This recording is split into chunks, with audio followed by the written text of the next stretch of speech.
Najdôležitejšie udalosti z kryptosveta.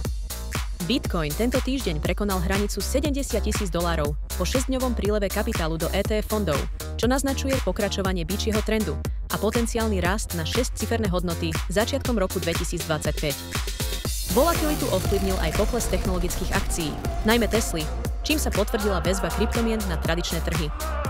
Na samite BRICS sa preberala úloha Bitcoinu ako možnej alternatívy dolára pri politických sankciách. Solana od októbra vzrastla o 30% a silne konkuruje Ethereum. CryptoQuant zaznamenal nárast Bitcoinu v amerických bankách, čo môže znamenať nový bičí cyklus. Bitcoin Policy Institute navrhuje Bitcoinu ako rezervu pre centrálne banky. Vitalik Buterin predstavil plán Purge na zlepšenie Ethereum blockchainu.